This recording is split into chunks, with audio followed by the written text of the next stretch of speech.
Hi guys, as many of you know from the channel, I have little Dougie here, little ZV-E10 that I bought with my own hard-earned money. However, I have friends over at Sony now, and they sent me a little ZV-1. They said, hey, you think your audience will be interested in you talking about the little ZV-1? Yeah, I think so. Why don't we compare it to my little Dougie, little ZV-E10. This video took me a long time to make, so grab your favorite apple juice and buckle up. Let's get into it, okay?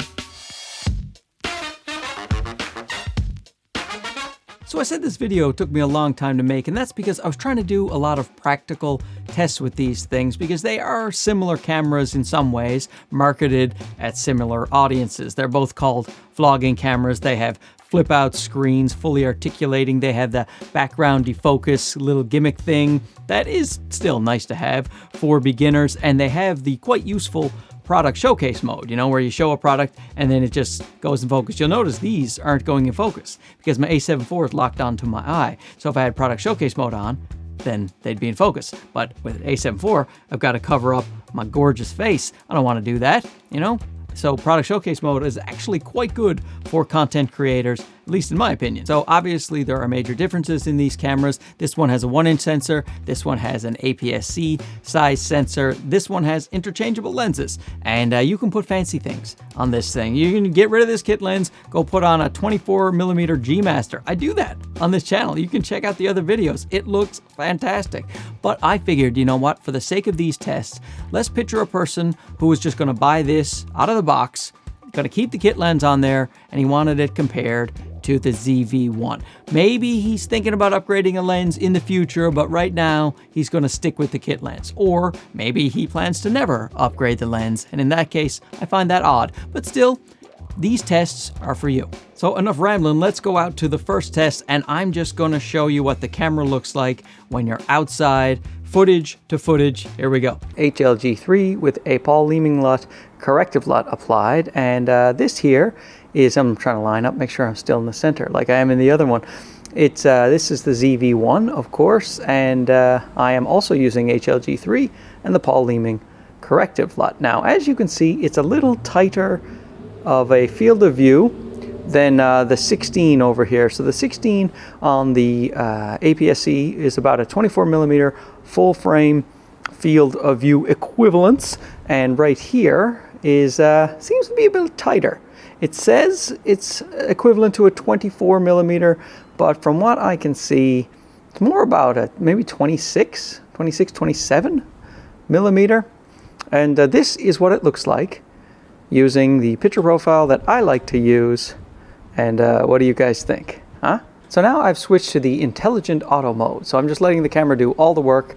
I just pressed the button, I pressed record, and this is what the camera would do for you if that's what you did. I wouldn't recommend doing that, but I'm a camera nerd. So intelligent auto mode. Right now it says I'm a portrait that is backlit. That is true.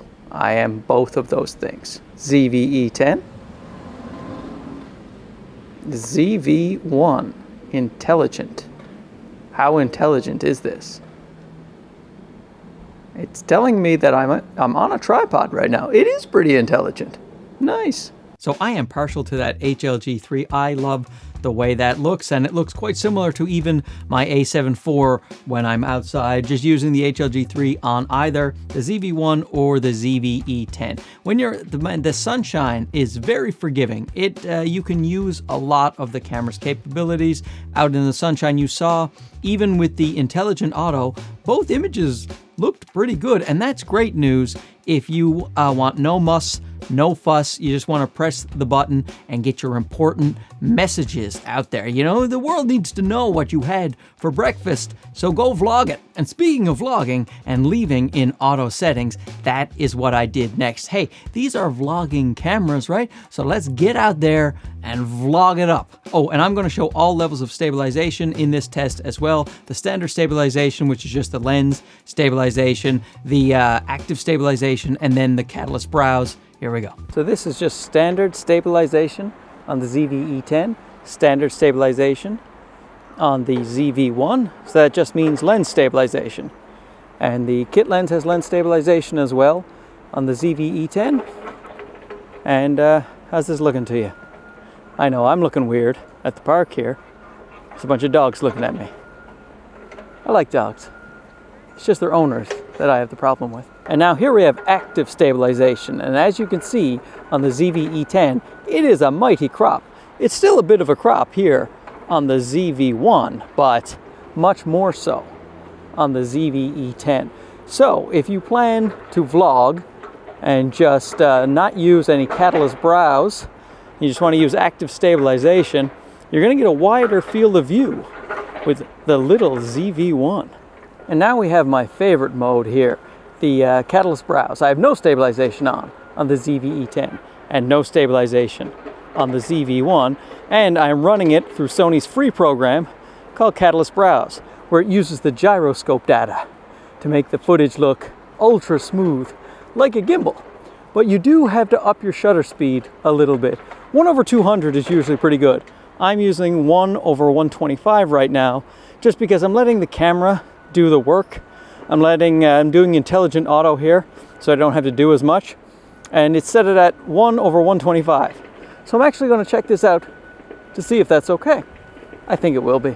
Oh boy, do I love that catalyst browse, but I gotta tell you, the active stabilization is actually pretty good. And once again, the all auto settings in the camera looked pretty good when they were outside. The ZV-E10 seemed to expose a little less. Well, the ZV-1 overexposed a tiny bit, I found, and I would probably bring those highlights down in post a little bit. And there's obviously more dynamic range on the ZV-E10, so you get more textures of the snow and other things that are a little blown out on the ZV-1. And the thing is about the active stabilization, yes, it crops in a fair bit on both cameras, certainly the ZV-E10, but if you didn't want to run through Catalyst Browse and you wanted to use the active stabilization, which works pretty well, I recommend something like this. This is a little thing from Ulanzi. It is $29 Canadian, which is 57 cents in the United States, and it's a tripod. And it's a tripod though with a selfie stick extender. Look at the, I can't even fit it all in the frame. Look at this. And so this thing is strong enough certainly to hold the ZV-E10 and the kit lens, and obviously the ZV-1. I'm not that sure about heavier lenses. I'll have to try it with my Sigma 16mm. And you can extend that out and it looks absolutely fantastic. In fact, I did another little blurb, but I'll just leave the sound off. And it's me doing a vlog with this stick and the ZV-1 extended a bit further, and I used HLG3 with the Leeming LUT to get more of that dynamic range, so you will see the snow is a lot less blown out in this footage.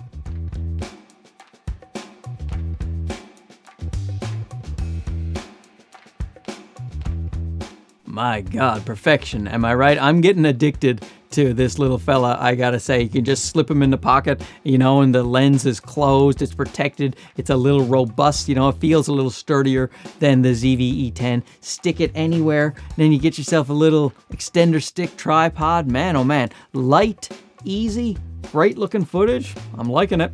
And now let's move on to low light. Obviously the APS-C sensor is going to be better overall in low light than the ZV-1, but let's just check out with the kit lens and the ZV-E10 and the ZV-1, and I'll throw in the iPhone 13 Pro just so you can see, you know, here's a barometer, here's a measuring stick of what these two cameras can do. So now it's time for the low light test at the ZV-E10 here, the ZV-1 right here, and the iPhone 13 Pro up there, looking awfully yellow. I'm just using the iPhone as a reference point for the Sony cameras, so you can see not only how they do in low light compared to each other, but also compared to the latest and greatest Apple phone. I am using the front-facing screen on the Apple phone, but that is how I would use it. I can't just turn the camera around because I need to see myself when I'm in low light vlogging mode.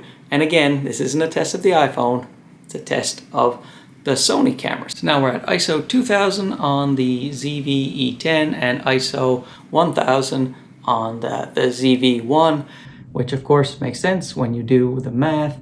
And because of that lower f-stop, then we're going to have half the ISO right there. And now iPhone up there. Hi.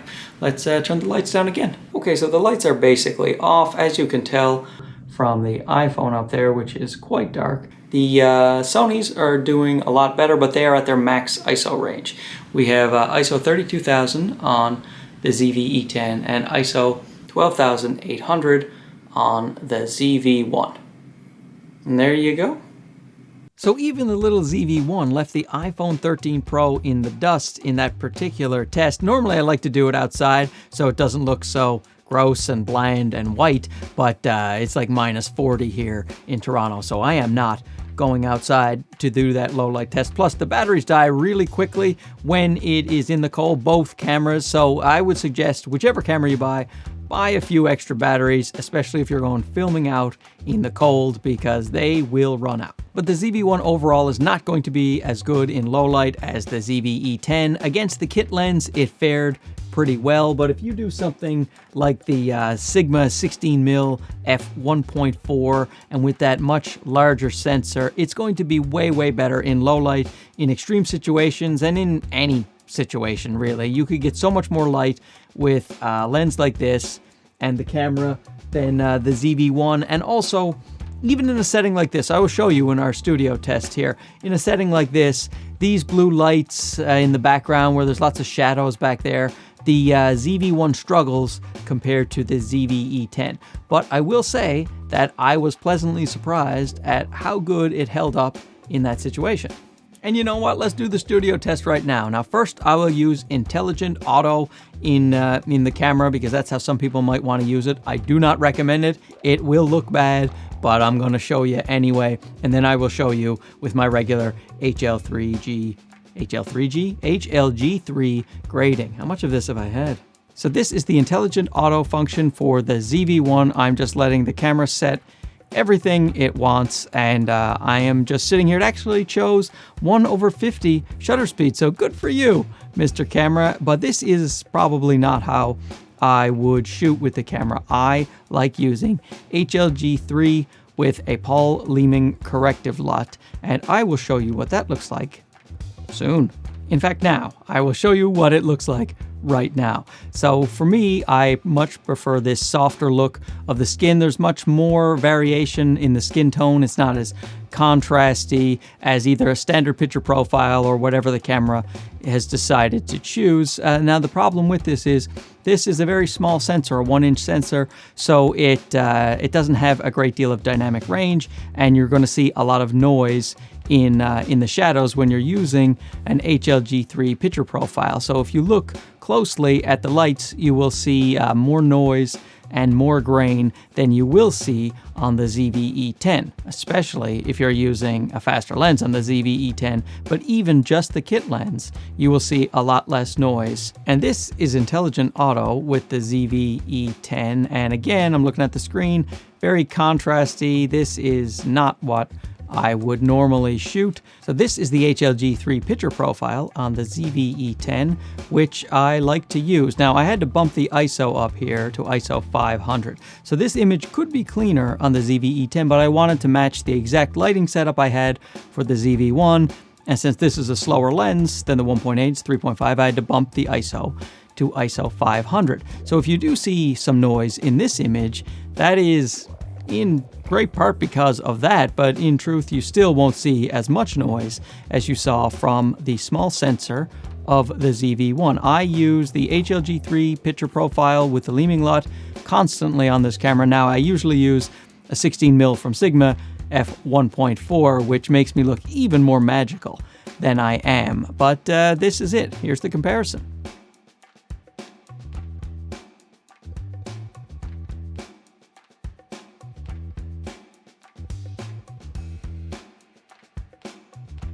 Now, given the choice, which camera would I choose for my studio? Well, I already have. The ZV-E10 I bought to be one of my studio cameras. I can put good lenses on it, I can set it up and have it ready to go, and it has good dynamic range, and it's a great camera for the studio. This thing can survive in the studio. If you set up this camera to win in the studio, it can give you a very good image. However, the ZV-E10 is going to be much more forgiving in the studio. If you're going after a studio-only camera, then you're choosing between these two, I would do the ZV-E10. Oh, this test is interesting. It's the 1080 footage. I did a video on the ZV-E10 and the 4K versus the 1080, and how the 1080 is quite soft on the ZV-E10. So I wanted to try it against the ZV-1 to see if this had better 1080. Let's find out.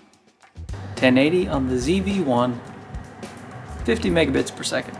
So now we're looking at the 1080 footage on the ZV-E10. 1080 footage, 50 megabits per second.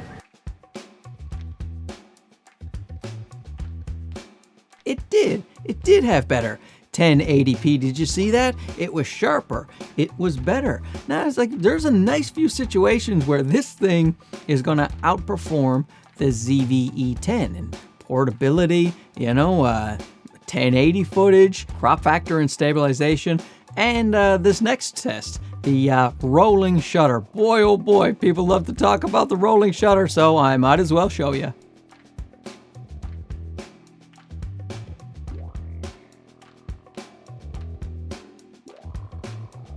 The rolling shutter is much better on the ZV-1. That 1-inch sensor, not too difficult for the camera to do good readout speeds. And now for the ZV-E10 people out there, I have never had a problem with rolling shutter. If you use Catalyst Browse, it practically eliminates the rolling shutter. Just let me show you. It's the same wood that was flopping around. I will just run it through Catalyst Browse and you can see.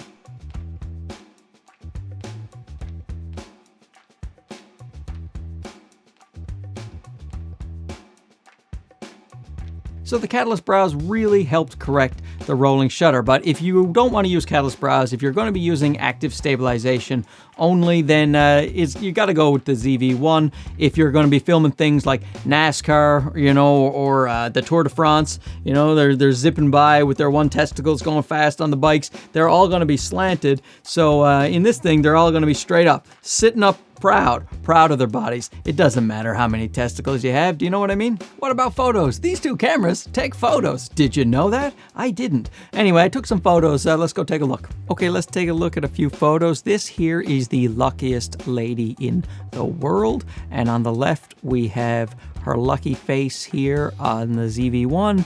And over here on the ZV-E10. And if you zoom in, the ZV-1 quite sharp on the eyes, and there it is. The ZV-E10 also pretty darn sharp, looking pretty good. Let's switch to another couple of photos. So here's another side by side of the woman who won the husband lottery of life, and obviously I was a little bit closer here on the ZV-E10, but very similar looking photos coming out of the camera, and both quite good images. Now this photo is very backlit, so it's quite underexposed here, and I just want to see how much we can recover. I'll just stick it on auto recovery, and boom, look at that. There's still a great amount of detail here, even though the ZV-1 only has a 1-inch sensor.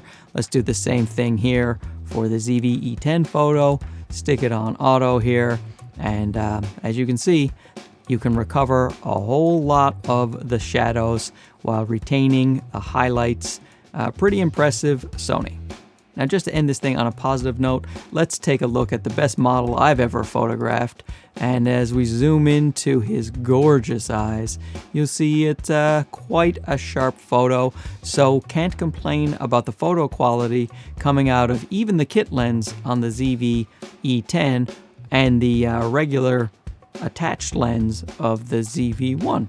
And now I want to talk about the slow motion. And while the 1080 footage is slightly better on the ZV-1 because you shoot slow motion 120 frames per second in 1080 on both cameras, and even though the 1080 is a little better on this camera, the slow motion is way better on the ZV-E10, and that is because of the autofocus. The autofocus works very well on the ZV-E10 in slow motion, and this thing does not. And you can see from my slow motion test, one is in focus and one is not.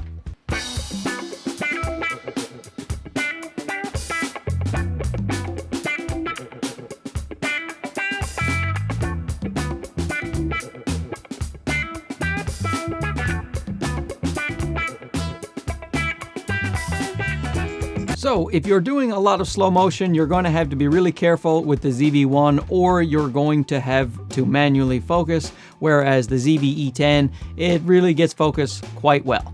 Now, a trick though that the ZV-1 has is it has higher frame rates for slow motion, so you can do 240, 480, and 960. So if you ever want to use that for a bit of fun, then, you can do that.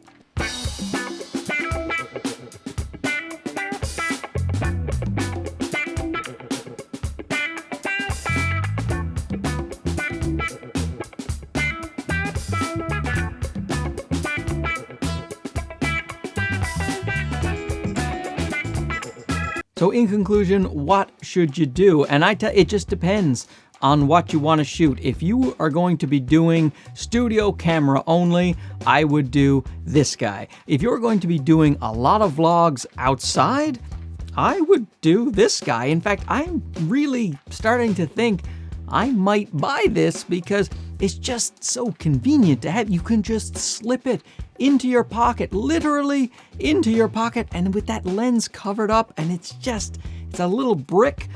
I feel confident throwing that into anything, into any kind of purse or gym bag. You could throw it in your gym bag and it'll just be fine. You grab a little stick, where is that? Got a little selfie stick, look at this. This is my portable rig. Oh, fantastic. It's just so nice to have. Yeah. Sony just sends me stuff so I can review it, so that then I'll buy it. They must be on commission over there. Just send Mark it. He'll buy it. So anyway, I hope that was helpful. Thanks to Sony for sending out the ZV-1 and getting me addicted to that little camera. Don't forget to like and subscribe if you haven't already. If you have a question, post it down below. I will try to answer it to the best of my ability. Now, if you don't mind, I will go edit this giant behemoth. It might not look that long in what I've given you, but it's just, I recorded so many clips. Anyway, see ya.